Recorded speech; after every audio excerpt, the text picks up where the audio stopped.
Hello, I'm Andrew Joseph Keith. I'm an artist and sculptor, and this video was inspired by a comment. It says, love these types of videos, thank you. Could you make a video where you show how to come from the muscle look to the skin look?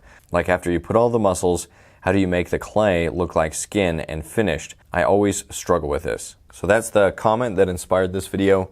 So thank you for the comment. Here I have a polymers clay sculpture. I started this with the in-person sculpting workshop that I had.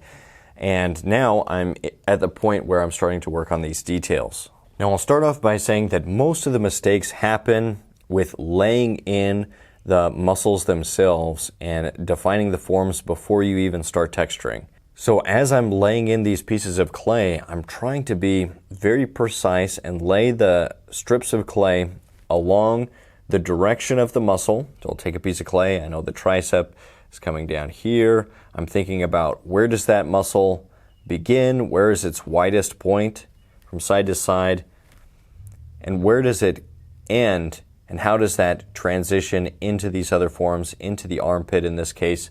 And if you're sculpting that way by being very thoughtful, then you're learning a lot about anatomy by observing the reference and thinking about and trying to understand those muscles and those muscle groups. So the first thing to avoid is laying in those secondary forms of the muscles in a way that's not accurate. It just takes time to develop that critical eye and that anatomical understanding of the form. Now, once you have that, the texturing is really very easy once the forms are in the right place. You're not really trying to move things around too much because if you've done it right, if you've paid attention to those forms up to this point, then everything should be pretty much in the right place.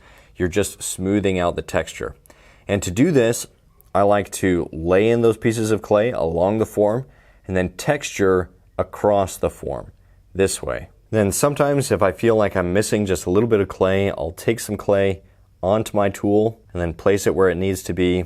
And at this point, you should still be observing the reference, looking at the reference and trying to really hone in on those forms while you're establishing that final texture of the sculpture. Now, people say like, oh, how do you get that skin texture? I don't really go for a skin texture. I like what I call a lightly tooled texture where you can still see the tool marks. I find that to be interesting. I want it to be clear that this is a sculpture. It was sculpted by hand. So I don't mind a little bit of those tool marks, just like I wouldn't mind seeing some brush strokes in a painting. I think they add a little bit to the sculpture, but not everybody feels that way. Some people like to have it perfectly smooth. Some people like to go as far as imitating the texture of the skin, the pores, and so forth. I prefer this. So it really comes down to personal preference, just what you like. But when people say a smooth skin texture, I mean, when you're close up, you can see that it's not super smooth.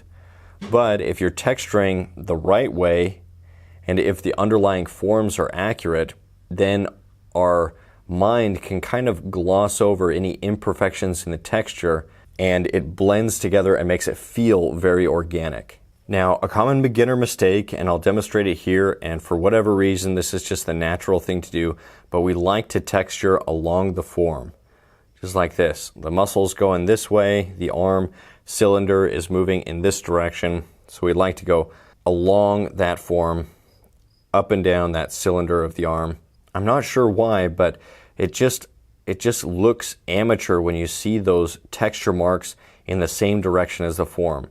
So what I recommend is coming across the form, around the form, still being soft with your texture marks, and then breaking up that monotony of the texture lines going with the form. And I just find that often feels better. So I recommend laying the clay in along the form. The strip of clay, you would lay that along the anatomy and then texture across the anatomy.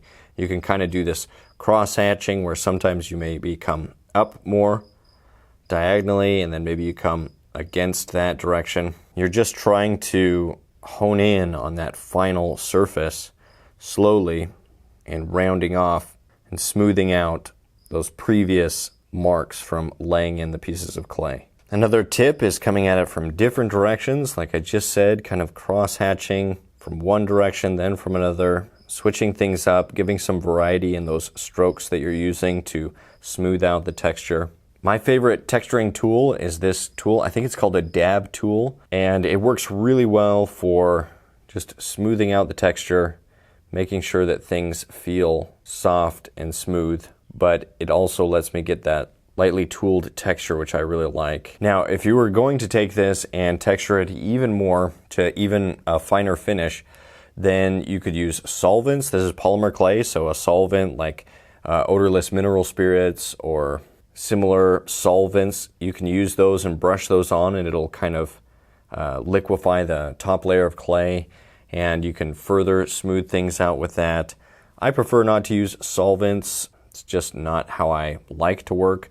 But you can see I'm able to get a pretty smooth looking finish even just with that tooled texture if I take my time and I'm careful and thoughtful about how I'm smoothing out that surface. Texturing is just something that takes some time and thought and energy, though you don't have to think about it too much. A lot of the times I can have a podcast or audiobook or something like that while I'm texturing, because really you should have laid the forms in when I'm sculpting and really thinking about the anatomy and trying to build the gesture and accurately locate the forms. Then usually I have to be more focused, turn off distractions, really hone in. But during the texturing stage, I find that generally I can kind of go on autopilot a little bit more if I've been careful and just kind of fill in the areas where the texture doesn't quite feel right and go over things and just get it to one unified look. With texture, you really want it to feel cohesive. You don't want the texture to be too distinct in certain areas in a way that could distract from the piece. You want it to feel like it was all textured by the same person. So I usually try to avoid, super smooth textures and then super like rough textures in the hair. For example, when doing the hair, I generally don't put lines for every single follicle of hair. Usually forms are enough, and I treat it very similar to skin. Hair is a lot softer than we realize, and so treating it in a similar way, but just having the form be distinct is, I find, a more accurate way to treat complicated areas like the hair. So again, those major tips are: focus on putting the clay in the right place first. Before you even think about texture, the sculpture should feel right. The forms should be in the right place. Lay in the strips of clay, little pieces of clay, along the direction of the form or the direction of the muscle, then texture across the form. You can crosshatch, you can try to vary the strokes in your texturing, come at it from one direction, then come at it from another, always trying to approach it from across the form, rounding across that form of the sculpture. You can use other tools like texture stamps. There's a video lesson on the Proco 3D YouTube channel that talks about texture. I cover it in the Figure Sculpting Fundamentals course. There are some lessons specifically on making texture stamps, which can be used to imitate skin textures. But remember that texture is really something that's superficial, meaning that it's surface level. It doesn't go deep. And so the deep stuff, the muscles, the bones, the gesture, the sculpture should already be pretty accurate before you worry about something like texture. Be patient. It takes time and practice just to get the feel of how to roll the tool between your thumb and fingers as you're texturing, to get the right placement of the tool end on the surface. These things, this muscle memory, you can't build it quickly. It just takes time. So devote time regularly to sculpting.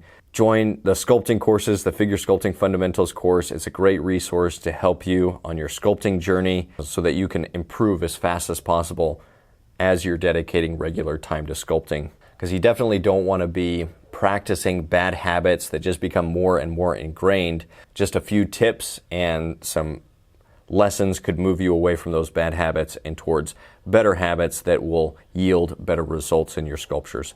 If you have any other questions on texturing or any other sculpting principles, or just things you'd like me to cover in future videos, please let me know in the comments below. And until next time, stay creative, stay productive, and hopefully I'll see you again soon in another video.